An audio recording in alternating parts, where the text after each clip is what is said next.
Good morning, everyone, and welcome to Roar Time, kicking off the official start of the Columbus Lions 2019 season in the National Arena League with head coach Jason Gibson. Our 13th year together, Coach. 13, huh? This has been, the Lions came into existence in 2007. In fact, Coach and I were just talking about our first year together in 2007 when we were in the World Indoor Football League. Things have sure morphed since then through several leagues. But we're very excited about the direction of the National Arena League right now. Absolutely. It's not playing your, podunk little teams anymore. I mean, all of a sudden now you're playing the Orlandos, the Jacksonvilles, the New York Cities, and it's just a lot different than playing, WIFL opponents. We're going to talk at some length about the direction of the National Arena League shortly and the new franchises we have in the league. But wanted to tell everybody just a little bit about both yourself and myself. Our host from the last couple seasons of Roar Time, Eric Fowler, is now working full-time with Synovus in the Atlanta area. And he's told us that he'll be our public address announcer again, but obviously during the weeks he's not available to be in Columbus and tape our show. I myself, folks, am the Vice President of Sales and Marketing for the Columbus Lions and own a little piece of the club as well, which has been most enjoyable for the last 8 or 9 years. I am a communications major from Syracuse University, a TV radio major, so this is not my first foray into the broadcast realm. However, it's been many years, so I hope everyone will please excuse the rust. Coach Gibson is now in his 14th year of coaching football, professional football, indoor football, and arena football in Columbus. Tell us a little bit about your perspective looking back over 14 years and how it's gotten to this point. A lot of good people. I mean, the being here, being with you, having fun, it's about building relationships, and it's just been a lot of great people that have been involved over the years, players, staff, sponsors, ticket holders.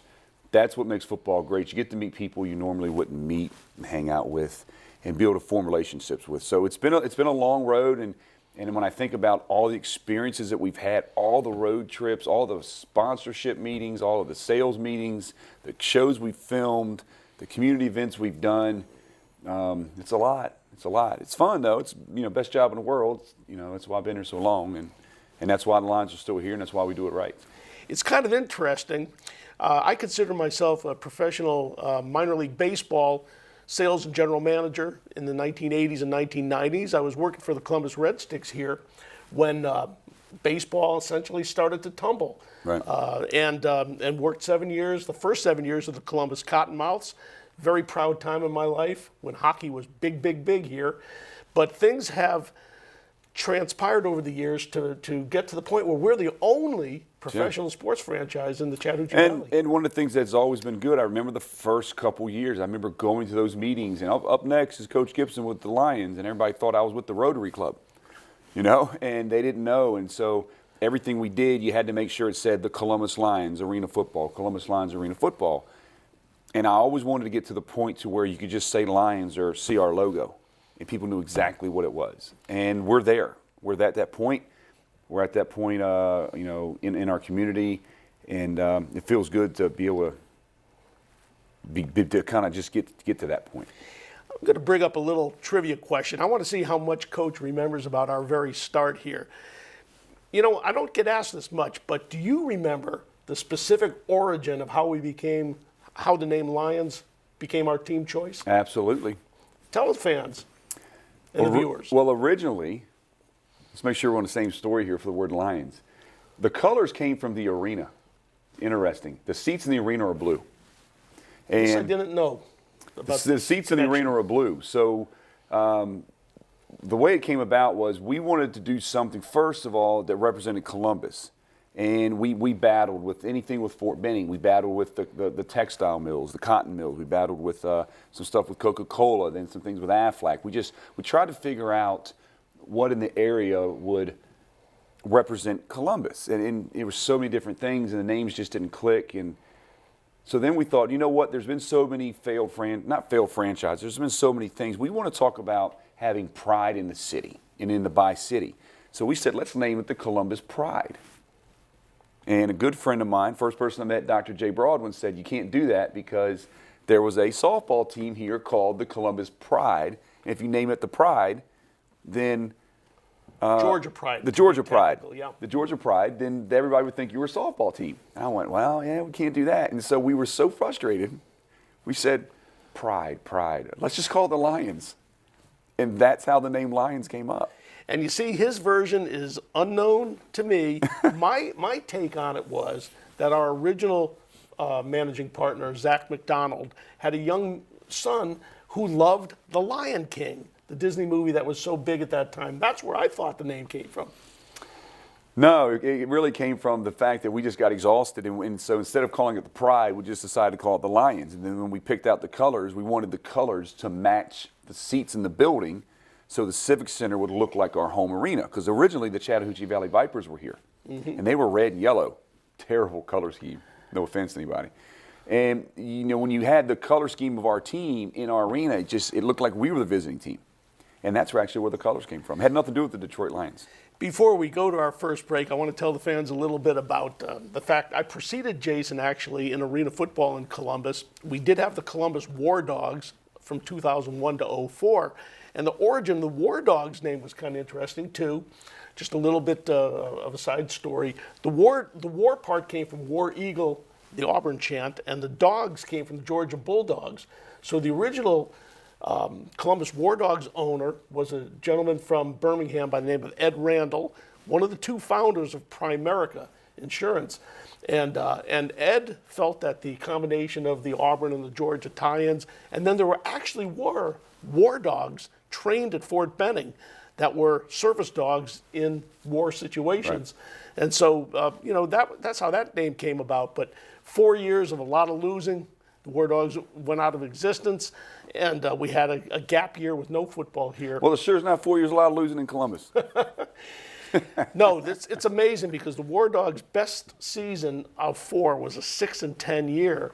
And, of course, your worst season was never that bad. Jason's coaching record is literally 111 and 55 all time. It's very close to 70% winning percentage in Columbus Lions history. So reflect on that. And has the winning happened to an extent that you really thought would over all this time? Man, I never think about it like that way, to be honest with you. I mean, it's fun to talk about, and it's fun to talk about records and all that stuff. I never think about it that way.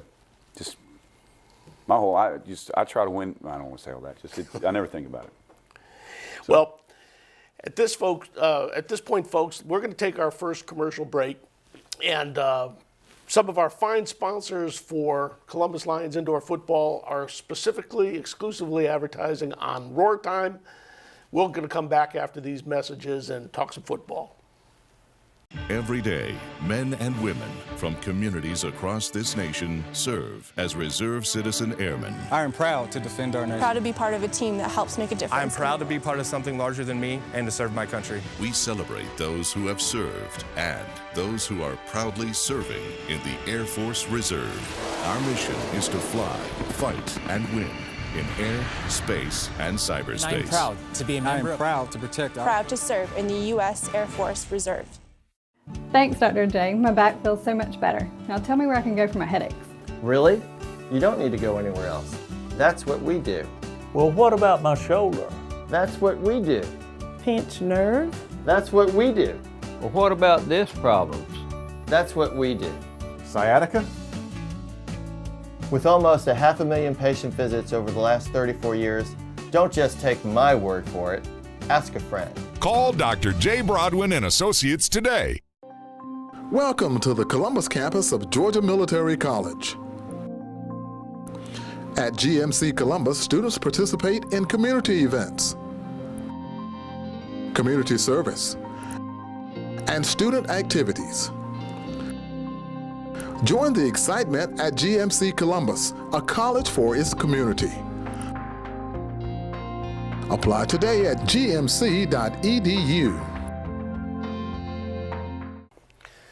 Folks, welcome back to Roar Time, the initial preseason edition of the Lions Coaches Show with head coach Jason Gibson.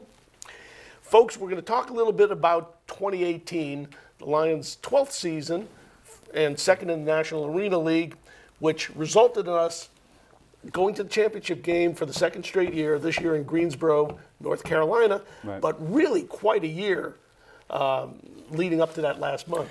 Well, I mean, we got to a stretch. We jumped out 8-2, and we were in first place, and we went through a stretch where we had beaten Jacksonville, Carolina, and Mass, which was the 3 playoff teams. Mm-hmm. And we're sitting in first place. And I remember looking at the schedule. We were the only team left because we were so heavy early bye weeks, big time, which kept us healthy. But as we got into that 10-game stretch and a lot of road trips, we just got banged up. I mean, there was just nothing left in the tank. I'm surprised we made it as far as we did, to be honest with you. There were so many things going on, on the field and off the field. It was one of those things where as I'm throwing patchwork on the boat and another hole's coming out, man, that thing just kept sinking faster and faster and faster. And it was wild. It was a crazy end of the season. I think we lost 5 in a row. We really lost 6 of the last 7. I mean, we just didn't have anything left. And you lose Purifoy, who was arguably the best receiver in the league.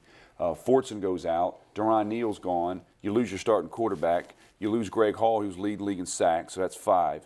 And everybody goes through this nutrition. But at the end of the day, the last team left standing was the last team left with their starting quarterback. That's true. Now, I mean, realistically, Mass didn't have their starting quarterback. If Brackett plays, we don't win that game. I think Sean's a great quarterback, and we don't win up in Mass. That's a given. Jacksonville lose their starting quarterback. We lose our starting quarterback. So it was just a battle of nutrition towards the end, and that's part of the game, though. It's part of the game. Well, when that losing streak started to end the season, the first 2 were excruciating nail biters. We almost went to that 10-2 point with the 2 remaining finish that we had clinched the playoff spot. Yeah. And at one point we just dropped slowly from number 1 seed to number 4. But what a road playoff game in Massachusetts! It was. It was a great game. I mean, I'm surprised we pulled it out. Jeremy Johnson came in and played great that game. He just played really good. London Crawford, those guys. And luckily we had some vets, but, we got banged up on the O-line. Nate Isles, who's, phenomenal. Nate's a great player. He's been battling a severe ankle injury off of a fluke sprained ankle in Maine in pregame playing touch football. I mean, it was insane. And so we lose him. I've got defensive linemen playing, offensive line. Our fullback Hicks, who's great, he's banged up, he's hurt. I mean, it just filtered down. It was tough. It was tough. But I'm proud of the fact that we took what we had left and we still made it there. And what can you say? Right. That was the semifinal win in Worcester, Massachusetts. Was a 50-36 game in which we played phenomenally well. I like to tell people sometimes that it felt like a championship win because at that time Massachusetts was the hottest team in the league. They were. And we, as a number 4 seed, played on the road. But this league all comes down to quarterback play.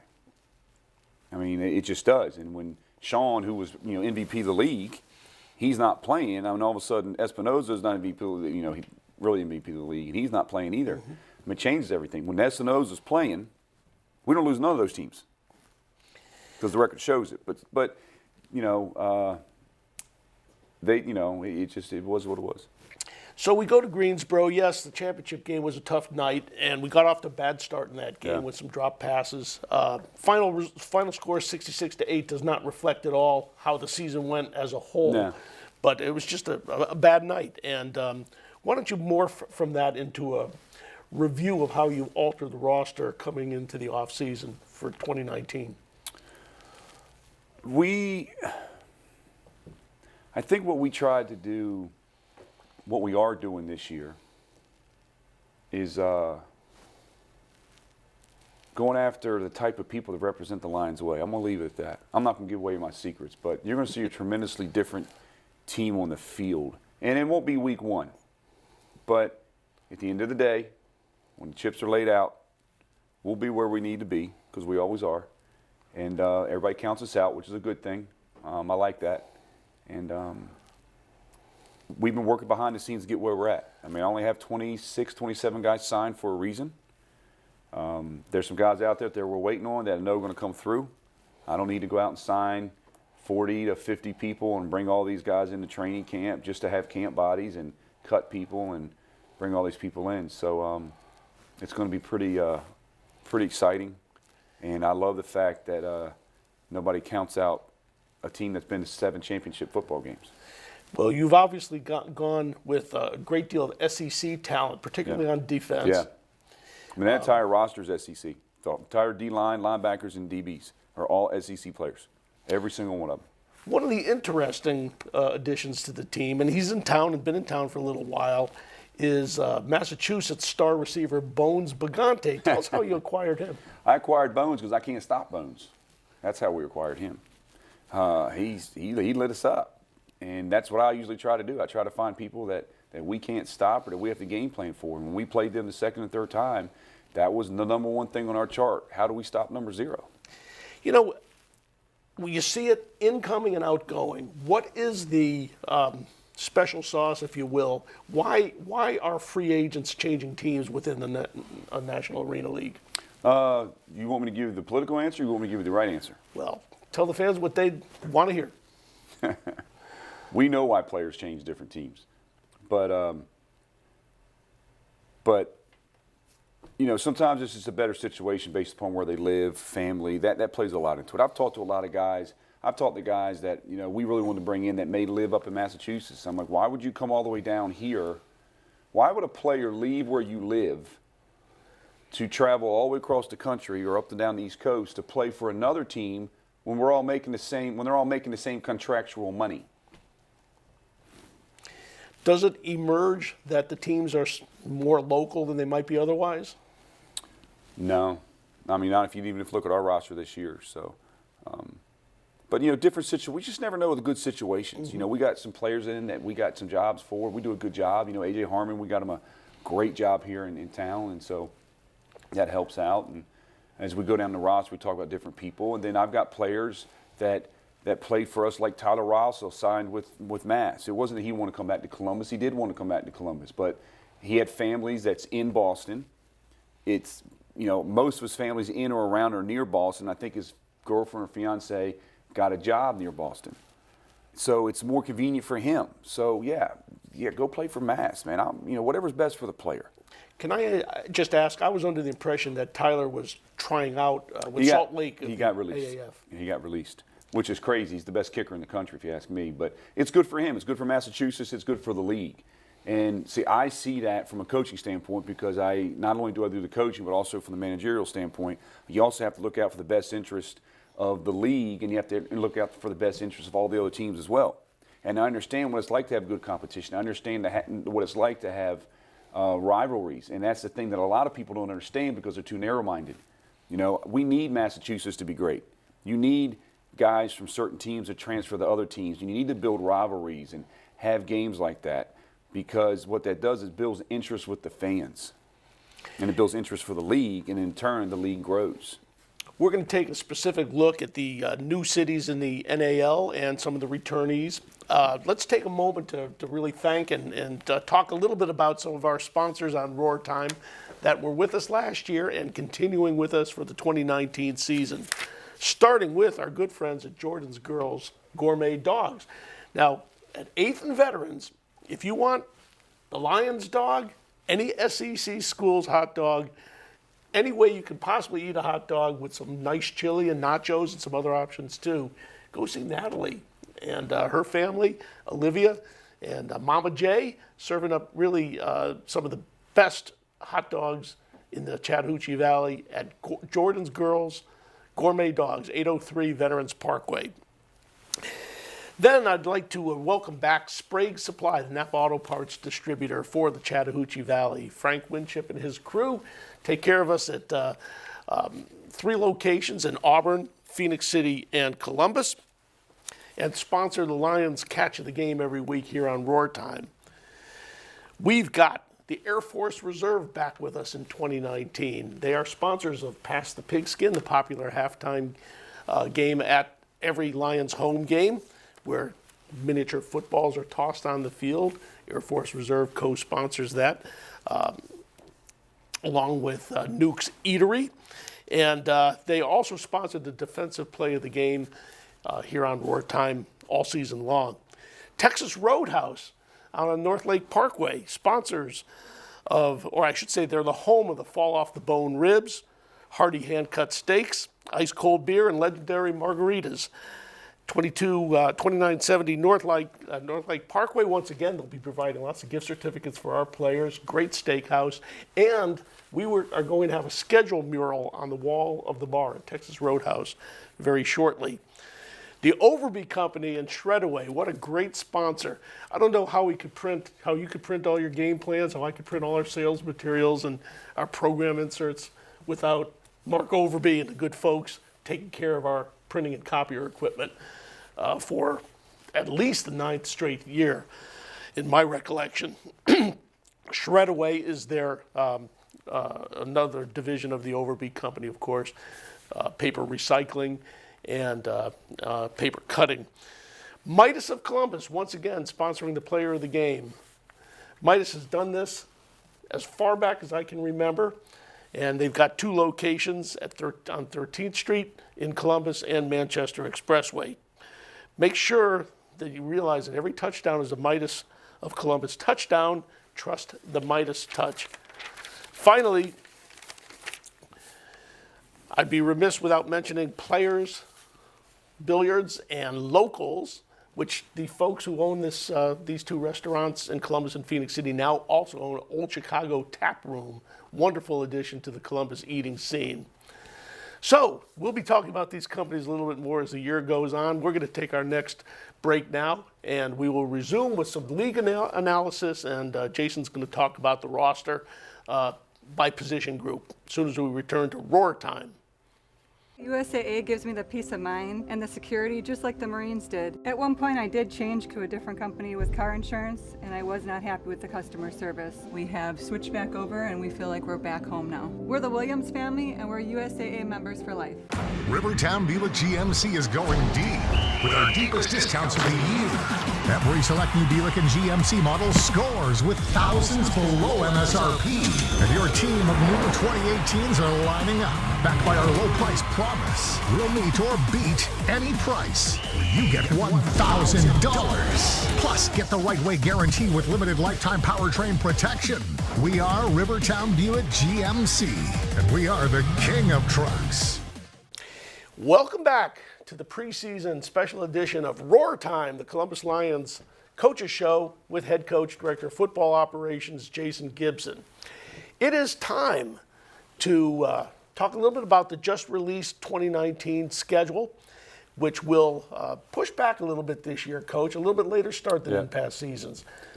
Home opener will actually come 6 days after our road opener, which will be down to Orlando, Florida. Let's talk about that home opener. Well, our home opener? Yes. Absolutely. Well, it's a rematch, and it's a Friday night, Friday, April 19th, so hopefully everybody can put it in their calendars. It's starting to become a custom to maybe open up the Jacksonville Sharks at home. I think this is the 2nd out of the 3rd year that we've had the Sharks starting at home. They got a revamped roster. Looking forward to playing. They got some guys on our team that are there. Deron Neal's down there now. Daryl Bogan's down there now. Chris Pickett's down there now. So it'll be kind of a good rivalry. Their first game against Columbus is back in Columbus, so it's an exciting matchup that you're not going to want to miss. I did notice on the schedule that we're not playing Jacksonville a disproportionate number of times. We're really paired up with Carolina, Greensboro. Yeah, the league did a good job of picking rivalries. So based upon the schedule, Mass and New York are going to play each other, I think, 3 or 4 times. We're going to play Carolina 4 times, and then Orlando's going to play Jacksonville 4 times. Builds those rivalries, builds the areas. It's great for the league. It was a good concept, and I think the league hit our home run when they came up with that one. We will see everybody in the league at least once at home, once away. And then following opening night, which, as we mentioned, let's emphasize that as Friday, April 19th, but it'll be the only Friday night game. Correct. The rest of our home games are all on Saturday. A week off, that's a little early in the schedule for a bye. Any particular reason for that? No, I don't make the schedule. Okay. Yeah. Normally bye weeks are timed to coincide with holiday weeks. The thing about it is, too, we don't own the arenas. It's not like the NFL where we own the arenas or we own the stadiums. That's what people don't understand. It's so difficult to coordinate building time, especially in the spring when you're playing arena football with hockey and with all the other events, WWE. For example, in Columbus, we got graduations, Disney on Ice, different events going on. They don't just push it aside to put the arena team in yet. But we started out with Jacksonville, then we got 2 home games back to back. You're looking at Orlando Predators, which is, to me, the Dallas Cowboys of arena football. I mean, from a history standpoint, it is the premier arena football name. Now, I'm not saying it's a premier team right now because that team's gone. That team folded a long time ago. Mm-hmm. But from a name standpoint, I think Kenny McIntyre's doing a great job down there. I'm excited that they're in the league. It's going to be fun. But we come home for Orlando, and then we back that right back up with Massachusetts as home. There was a time where we thought that the Orlando team nickname would be the Terminators, a Disney movie. Right. How did that come about that they were able to purchase the Predators' rights? The AFL dropped the ball and didn't trademark the name. And so I think we picked it up. That's what Little Birdie told me, so we'll see how that is. But, oh well, got it now. But that's just a great schedule. You start with the Sharks, and you got the Orlando Predators, and then the Mass Pirates. And the Mass Pirates are going to come in, and they're going to bring Tyler Rausa and Quavon Hicks. So you got all these old Lions guys that are with other teams now. They're going to be coming in, so it's going to make some great rivalries. And it's a rematch of the first-round playoff game, and that's a good 3 out of first 4 going forward. And then it is Game 4 when Carolina comes to town with some of the several of the former Lions as well, all the way to Massachusetts in June 29th, and then on July 13th when the New York Streets come to town. A little bit of story about how the New York team wound up in our league, New York City and White Plains, New York. Yeah, I don't know. You're going to have to, Corey's a great guy that's the owner for the Streets. Be honest with you, it's funny. When I first heard the name Streets, I was, my poor son, so me and my kids ask each other, what's your favorite NAL name? Because they're kids and they're honest. They don't have any bias. And we get to the New York Streets name, and my son goes, Daddy, that's terrible. But I had to explain to him what it meant and why. And listening to Corey explain it, and I got to tell you, I dig it. I like it. I think it fits perfect. I love their logo. I think everything about it is cool because I think it represents the streets of New York. And if you're not from New York, you don't get it. And I'm not from New York, but you're from upstate New York. Well, suburban Connecticut, shall we say. Same difference, right? School in upstate New York. But I like the name. It just fits. I think it's perfect. They couldn't have done a better job, and I'm excited that they're in the league. I'm excited to play them. I'm excited for the fans to get to see it. And again, you talk about Carolina coming in, and they'll have a bunch of Lions players on their team too as well. So then you have Massachusetts coming back, then New York, and you finish up with Carolina at home. So you get your rivalry at home twice. It's a great home schedule. It's set apart, extremely well throughout the season, and we couldn't ask for anything better. We play in some world-class venues, too, with the Amway Center in Orlando, home of the Orlando Magic. We will not be playing in Madison Square Garden this year, but the Streets will play a couple times there. Yes, they will. So they're going to play in White Plains, and they're going to play in Madison Square Garden. And maybe they'll play Madison Square Garden next year, all the games on it. I'm glad we're in White Plains. My brother lives in White Plains. So, Kenny, I'll see you up there, and I'll get to stay and have some home cooking. And we'll fly. And actually, there's a great airport in White Plains. It's actually easier to get in. So for us, it's a benefit. It saves us on travel. We fly right into White Plains, and it works out perfect. So I couldn't have asked for anything better, and I'm excited. Growing up, my whole dad's working career was right on Mamaroneck Avenue in White Plains. It's a 20-minute ride from where I grew up. And another nice little tie-in is that, no, we're not playing in Madison Square Garden this year where the New York Knicks play, among others. But the Knicks developmental league team, the G League and the NBA, plays that's the Westchester Knicks. Exactly. And so, that's going to be a smaller but very, very nice arena as well. You look on the schedule and you see the Orlando Predators, Jacksonville Sharks, New York Streets. You see these names. It's a lot different than it was 14 years ago when you saw the Savannah Steam, the Myrtle Beach Stingrays. I mean, it's just a whole different feel. It's a whole different vibe. It's exciting. I'm excited for our fans. I'm excited for Columbus. to be able to persevere. You know, we've been fortunate enough that we've maintained and been here and stayed and been through all these storms where all the other teams, they come and they go, they come and they go. They coaches here, coaches there, this team, that team. And you know, I'm proud of the fact that when you look at our history, you look at our resume, it's been one coach. It's been one team. We don't have a history of going to different teams and the team folding. And then we go to this team and the team folding. And I don't have that on my resume either. And so it's good, and hopefully this league's around to stay, and this schedule's probably the best I've seen yet. And the stability is really a reflection of the financial resources it takes to operate these franchises. We are in our 13th year here, very rare commodity in our sport. I don't know, other than maybe Sioux City, is there anybody else you can think of? Well, there's a couple that have been around. I mean, Green Bay Blizzard been around a long time. You know, the Omaha Beef, they've been around 16, 17 years in other leagues. So there's about 3 or 4 of them. I think me and Coach Griggs in is it Sioux Falls or Sioux City? I get the two confused. I do too. No disrespect. but Coach Griggs does a great job up there, and I think me and him are the 2 longest tenure coaches in the country. As far as same team, same organization, all the way through. So that's something to be proud of, and it's something that I have to thank the ownership, and I have to thank the city and all the fans. So. We will take another commercial break, and by the way, when we come back, we will get to the long-awaited discussed topic of Jason's roster by group position. He can tell us a little bit about what to expect and who you'll see manning those key positions for the Columbus Lions. We'll return to Roar Time in just a moment. Imagine a life-changing injury. Imagine the fear and unknown. The Houston Clinic Sports Medicine Team, the only physicians in the area with advanced certification in orthopedic sports medicine, treats sports injuries with innovative techniques. The Houston Clinic has helped nearly 1 million athletes live without pain. Imagine getting back in the game. Imagine the best game of your life. The Houston Clinic Sports Medicine Team. Hi, I'm Charles. And I'm Tony with Midas here in Columbus, Georgia. Did you know that 84,000 people in the Chattahoochee Valley go hungry every day? So we've partnered with Feeding the Valley Food Bank here in Columbus, Georgia. Every oil change feeds up to 5 people, or you can drop off food donations at either one of our locations. Together we can drive out hunger. Come visit us at either one of our Columbus locations. We're located at 315 13th Street or 1631 Manchester Expressway. Welcome back, TV viewers, to Roar Time, the Columbus Lions Coaches Show, preseason edition. Now it's time to take a close look at the roster that Coach Gibson has assembled for 2019, with one caveat.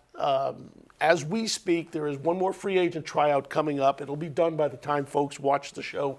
Coach, but do you expect to land any more signees? Who knows? It's probably going to be one of the largest. It's, we're talking in past tense because when we did the show, but I had almost 250 guys reach out to me for the show. It was a lot, and I talked to almost every single one of them at some point, and so it was time consuming. It was a lot. Probably one of the biggest turnouts I've ever had since I've been here. But you never know. We know how it is. You get guys that call that never played college or never played high school or never played in the NFL or whatever, and the odds of them playing are slim and none. For those who've never been to a free agent tryout, what drills do you conduct? What are you looking for?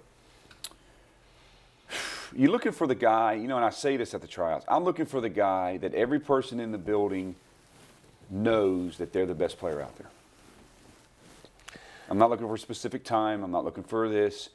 I'm looking for the guy that the security guy who's just hanging out watching because he has to work that day is standing there saying, holy cow, did you see that guy?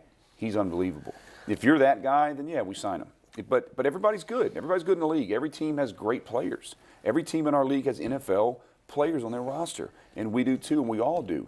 So in order to break through that, it's hard. It's not like what it used to be. When I played 25 years ago, maybe longer than that, now, yeah. It's not like it used to be a bunch of 1AA Division II All-Americans. It's guys that played in the NFL, and the talent level is so high that it's hard to get your foot in the door. All-time interception leader Davian Daniels was found at one of these tryouts. He was found at one of these. Logan Ingold wound up signing with the Green Bay Packers. He was found at one of these. It just continues, and you find people, that I never want to tell somebody, we say that in my house. My kids are not allowed to say the word can't. So I'm never going to tell somebody they can't follow their dreams or tell them they can't play. That's for them to do and figure it out on their own. And so I love holding these tryouts. It's a good opportunity. You don't sign a ton, but we've signed a couple. And it is open to the Civic Center, the public. Yeah. Okay, moving forward, let's start with the offensive backfield, the area most people want to know about first. Tell us who you've got coming back, who might be new. Returning, of course, you got Mason Espinoza, Ronnie Barrow, offensive line, and Mason's league MVP to me and offensive player of the year and stuff like that. So Mason's coming back. And Nate Isles. Nate Isles, best tackle in the league. And that's not my opinion. That's other players telling me that. Quick aside, how has Mason recovered from his He's 100%. ACL? He was good. So, and we got Daryl Thompson coming in. Daryl's came in late. It'll be exciting to have him all through training camp. Daryl's a game changer. And again, Daryl goes back to what I talked about. You can't stop him, get him. And, when we played Jacksonville 2 years ago, Daryl was a problem. We couldn't stop him. But he is a relatively small receiver. Yeah, which is typically what I don't do. I mean, I have the 6'5", 6'8" guys. We've had them for years with Terrence Abagwa and Michael Reeve and so on and so on and so on. But, Daryl's a game changer. Some years you've had a big bruising fullback, and other years you've used him mostly to block as a tight end occasionally. What do you have in mind for the running back? I got a couple things in mind, so we'll see. Got Jarrell Christian coming in. He's a CIF guy. He's a big dude, 280, that can actually do a little bit of both. Probably Quavon, obviously, is the best running back in the league. And you can't take nothing away from him from that. Jarrell scored a lot of touchdowns in the CIF. He's a big body. He's 280, he can block, and he can do some things. And we have some other options there as well, so we'll see what happens. The big pickup was A.J. Harmon. AJ's massive. AJ played at Georgia. Literally big. Yeah, beat us at Jacksonville. He was their starting sitter in Jacksonville. We couldn't get past him. So, we picked AJ up. He's a great guy. That's what's great about him. So what an awesome person he is. What kind of job has he got? Who's he working for? He got a great job with the Department of Corrections for the city. So so he's doing well. So there we're set pretty good. Receiver-wise, we've talked about Purifoy. We're still waiting on Purifoy to get cleared. Daryl Thompson, Bones Bagante, and then I've got 3 or 4 rookies: Laquan Johnson, Sean Mitchell, Trayvon Sanders, Javon Floyd. I got 4 receivers that I brought in that are rookies that are as good as anybody I've ever seen. They just don't have the experience, and they all offer something different. Will you intend to keep a few beyond the 21-man active roster, so you've got some reserve? Yeah, we're allowed to have here? practice squad guys, so I'll do what the league allows me to do. I'm not going to do any more than that. But there's 4 or 5 receivers there that are really, really good, that are physically as good as anybody. Sanders kid can fly. Now he's a 4'3", 4'4" kid, so I'm excited about him, and I'm excited how we picked these guys. Is there fertile recruiting ground for you territorially? How do you go about that process? No, just I try to recruit locally first. I try to keep within Georgia, Alabama, keep guys close. I don't typically like traipsing guys all the way across the country, for the league. But we're pretty good at receiver. I mean, here's the bottom line: when you look at the history of the Lions, I mean, last year, Purifoy, before he gets hurt, is leading the league in receiving. Fortson and Neal finished 1-2 in the league, I think, in catches or yards or something. And if Purifoy finished the season, our number 3 receiver technically was better than everybody else's number 1. And that wasn't just last year. It was the year before that with different receivers. It was the year before that with different receivers. And it was the year before that with different receivers. So whether it's Michael Reeve, Terrence Abagwa, Maurice Dupree, London Crawford, Jarmon Fortson, Tristan Purifoy, it doesn't matter. We're going to have the number 1 receiver in the league. And you have a quarterback with high percentage completion. And low interceptions, which is the key. I think he only threw 3 or 4 picks last year. 2 of them weren't even his fault. So now that you get him back for a guy who doesn't turn the ball over, it's almost become like wide receiver U. And we do a good job of it. And I take pride in that, so I'm excited. What are your thoughts about backup quarterback this year? I got a couple guys coming in. Mitch Kidd coming in out of the Redlands out of California. I'm looking at another guys. Couple names. I like Mitch. I like what he did. He kind of reminds me of a guy we had here named Casey Kaz, who was pretty darn good. And again, we do well at quarterback. I mean, there was a guy here a long time ago that people thought I was crazy, named Randy Hibbard. Wound up being one of the best in the arena. And I stuck my neck out because I swore he could play, and people didn't believe me. And now look where he's at. So I feel confident in that area. So we're pretty good there. The key for me is you flip when you look on the defensive side of the ball. That's where the improvement was made.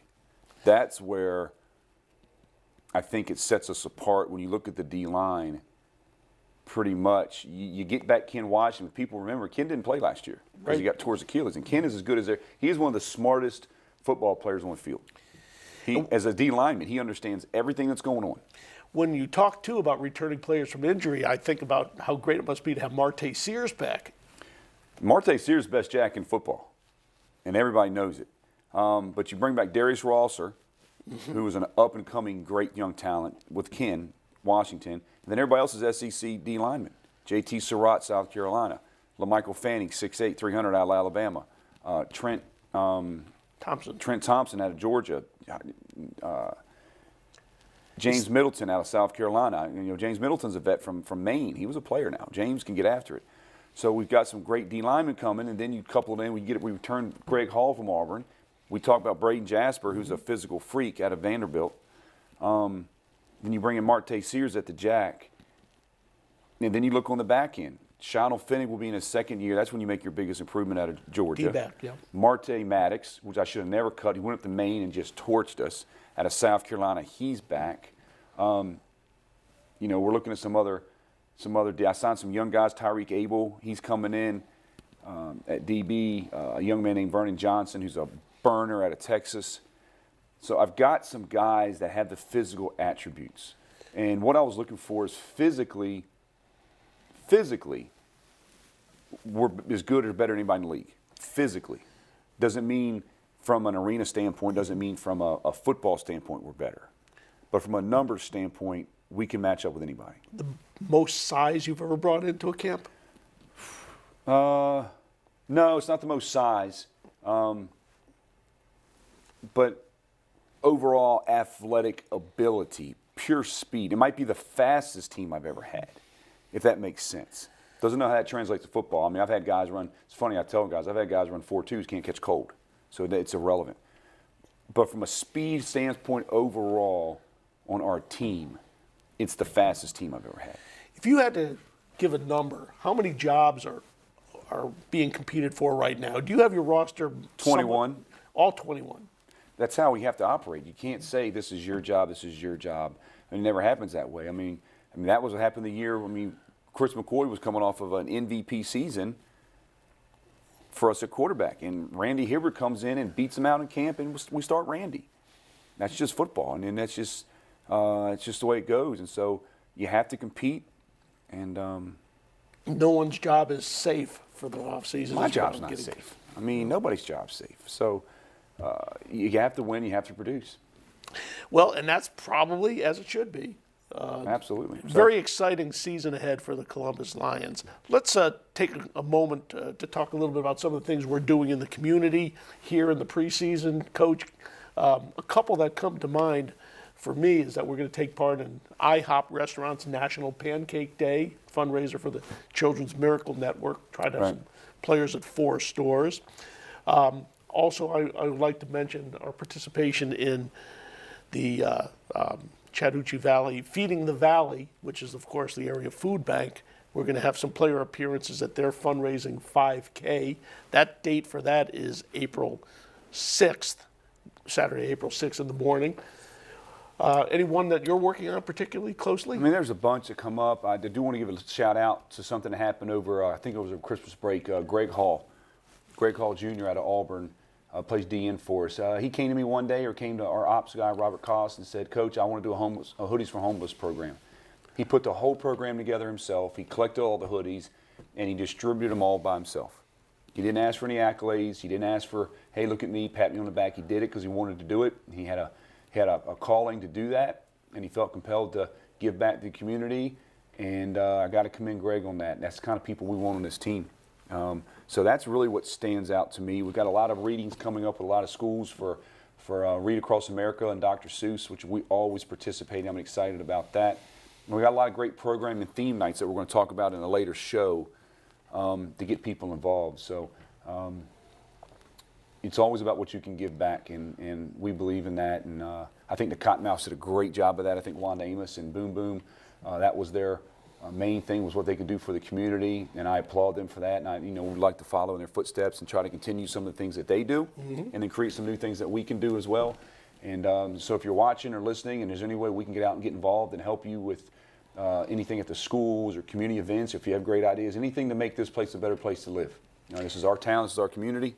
I love it, and I love being a part of it, and I love the people that are part of it. And so if anything, just reach out to the office and give us a call.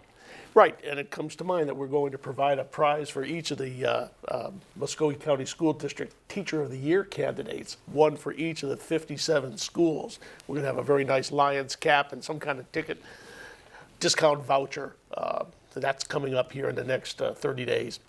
So one more commercial break, folks. We're going to come back and wrap it up. And thank you for joining us on Roar Time. We'll see you in just a moment. Rivertown Buick GMC is going deep with our deepest discounts of the year. Every select new Buick and GMC model scores with thousands below MSRP. And your team of new 2018s are lining up, backed by our low price promise. We'll meet or beat any price. You get $1,000. Plus, get the right way guarantee with limited lifetime powertrain protection. We are Rivertown Buick GMC, and we are the king of trucks. Every day, men and women from communities across this nation serve as Reserve Citizen Airmen. I am proud to defend our nation. Proud to be part of a team that helps make a difference. I am proud to be part of something larger than me and to serve my country. We celebrate those who have served and those who are proudly serving in the Air Force Reserve. Our mission is to fly, fight, and win in air, space, and cyberspace. I am proud to be a member. I am proud to protect our... Proud to serve in the U.S. Air Force Reserve. Okay, fans and TV viewers, welcome back to Roar Time, preseason initial edition of the Columbus Lions Coaches Show with head coach Jason Gibson, kicking off his 4th or 5th year on TV. And we have a wonderful partner with CTV Beam. We wanted to do this at the very end, but why don't we take a moment now and let you thank, you're the spearhead of the partnership. Right. It all started, I guess, with your coaching at Glenwood School in the fall. And as Lions head coach, you've taken this to new levels. What a great partner. I mean, Mr. Green, Melissa, Toygar, all the people at CTV Beam. It's a great family. It's a great family atmosphere that really cares about their community, and that's not just lip service. A lot of people say that, and they do it because they're looking for sales. When you're here at CTV Beam and you're with the staff and you're with them and you see their vision and you understand how they really do care about this community, and I applaud them for it. I couldn't be more ecstatic to be a part of them and to be able to put CTV Beam on put their stamp on our product. And what we do is a tremendous honor for us. They just do a great job with everything, with the set that we sit on, the way they produce the games, and everybody out there is just great. The production of the home game telecast, folks, is a marvel. And we're very appreciative of CTV Beam and the partnership, the way they get involved with us in our community efforts. It's above and beyond just, Roar Time and game day. I mean, just the relationships that they build and then the services they provide. So, and if you don't have CTV Beam, you better get it. Can you tell us a little bit about how the fans can access the telecast, both live and rebroadcast? Channel 7, the broadcast will come out. We'll post it. It's on Channel 7 for CTV Beam. I think Thursdays is the replay. Fridays live. You can view it on Channel 7 as well. I don't know all the details. Unfortunately, I'm just a coach. I never get a chance to watch it. I do get to watch the replays every once in a while, but we'll be archiving them on our website. Absolutely. Yeah, Lions TV on columbuslions.net will always have the most recent telecasts, rebroadcasts, and as far back as we're able to store them. from the 2019 season. So we're very, very appreciative of this great partnership we have. I want to mention, too, because it just popped in my head, we will be hosting Business After Hours for the East Alabama Chamber of Commerce on March 28th. We don't have our site yet. Planning has just begun, but that's another exciting event that we'll be having here in Phoenix City. Now, let's take a moment. We're going to do a segment from week to week where we tell some of the folks who may not be familiar with arena football, new to the game, a little bit about some of the differences between outdoor football and this sport.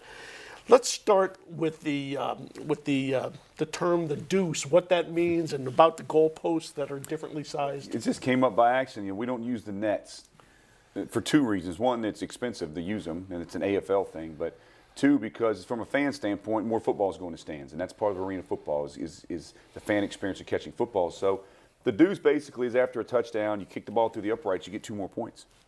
And as you add it up, people don't realize how important that is.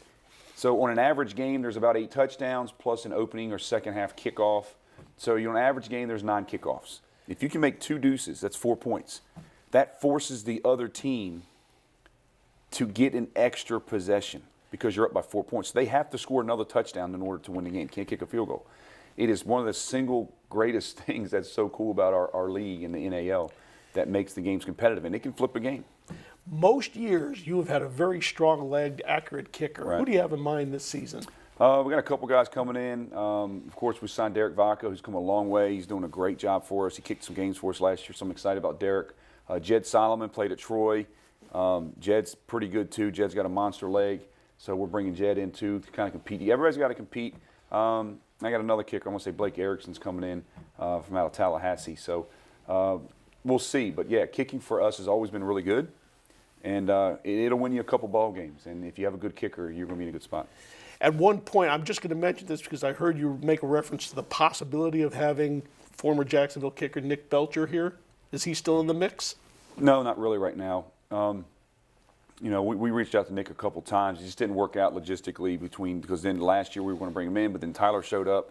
Tyler got here and had 21-point game or 22-point game against Mass. So, but Nick's a great kicker, and we'd love to have him too as well. So there's a lot of really good kickers out there right now, and there's a lot of good kickers that haven't been found yet. Another phrase that you made a reference to earlier in the show, and I've got to say it's one of the ones I've had the most difficulty with, unique to arena football. Could you please explain to the viewership the difference between MAC and Jack linebackers? Oh, man. No, not without a board, to be honest with you. In generality. Generality, the MAC linebacker can blitz, the Jack linebacker cannot. The MAC linebacker is your true, for the most part, Mike linebacker in outdoor football. He's your middle linebacker. He's a bigger guy. He's coming downhill. He's smashing, trying to get to the quarterback. The Jack linebacker could be a receiver. It could be a stronger safety. It could be a bigger guy. That he's more of a coverage guy, sideline to sideline, and he's not allowed to rush. That's about as simple as I can put it without talking about A-gaps and 6-yard rules and all this stuff. When they make a reference to in the box, staying in the box, what is that? Shoulders of the tackles. So when the offensive linemen line up, the outside shoulder of one tackle, the outside shoulder of another tackle, that is the box. And the linebacker's not allowed to leave that box until the ball does. Now, there's 2 linebackers in arena football rather than the 3. It's an 8-man game. Is there anything different, unusual about the way you use linemen and D-backs? Are there some hybrid type positions? You hear the nickel back in outdoor football, for example. Maybe. I mean, Marte Maddox, when he went to Maine, he was really a DB, but they actually moved him to linebacker because he's kind of a hybrid because Marte can kind of do everything. Mm-hmm. And there's some guys like that. Greg Hall's a hybrid for us. Greg Hall can play stand-up linebacker and come up and put his hand down and play defense end. The more guys you find like that, the more versatile you are in case of injuries because the roster is so small. So you look for the guys. You really don't want a specialty guy unless he's a game changer at any certain position. And that pretty much wraps up our segment that we're going to call Arena Football Lingo and Rules. We'll have something new to talk to you about every week during the season. Finally, Coach, as we get ready to wrap up our first edition of Roar Time, and head toward the 2 months of the preseason we've got left. Anything you want to tell the fans about? You and I, we didn't even say it. Season tickets, advertising of all types, that's what you and I do in the off season. It's been a great year. We got great new sponsors this year. I've got to say this. I'm excited about April 19th. It's, you know, it's Jacksonville coming in. That's the first part. But we're giving away a truck from Rivertown Buick GMC. We've never done it before. If you haven't had a chance to go up there and see, I want that GMC Sierra so bad it's killing me. You got to go up there and see Michael Holland and those guys up there at Rivertown Buick GMC. They got some great vehicles, and now we've partnered with them for the season. But on opening game, we are going to give away a contest. We're doing a kit contest to win a truck from Rivertown Buick GMC. And we're going to come up with the details here in the next week or so. You'll start seeing it all over town, and make sure you go up there and visit those guys and tell them the Lions sent you. And so I'm excited about that. I'm really excited about that. But April 19th, put it in your calendar. And as we come to conclusion of the first edition of Roar Time, I just wanted to take a moment because a few longtime advertisers have been with the team since the beginning or very near the beginning. Wanted to recognize them. If you have any comments about your clients that you'd like to space, I personally would like to thank IHOP Restaurants, which has been with the Lions ever since day one in 2007. Maria Taylor operates 4 IHOP restaurants, 3 in Columbus, 1 in Phoenix City. We're going to be there for National Pancake Day, as mentioned earlier. Also, Georgia Power has been with us, sponsoring touchdowns or having a signage with the Lions for a long time. And 3 of your customers that bear mentioning at the very least: Aflac, Dr. J. Broadwin, and Kinetic Credit Union. Yeah, absolutely. You got to throw in Domino's, too. Domino's does a great job supporting our NFL Flag League and Youth Leagues. We've been running that Flag League for almost 13 years now, or Youth Football League for about 13 years, and Domino's has always been a part of it. They've never flinched. Tabitha and them guys up there in Atlanta with Cowabunga Inc., Kinetic with Mark Littleton does a great job. Of course, Dr. J. Broadwin, Houston Clinic Field. Little Caesars as well. Little Caesars. I mean, Mike Osmond, Little Caesars. It's so many people in our community that make this place go. So yeah, those are some big ones. And USAA. I mean, USA, they do a big thing for Military Night. But we'll get into all those as the season progresses. But it's been great.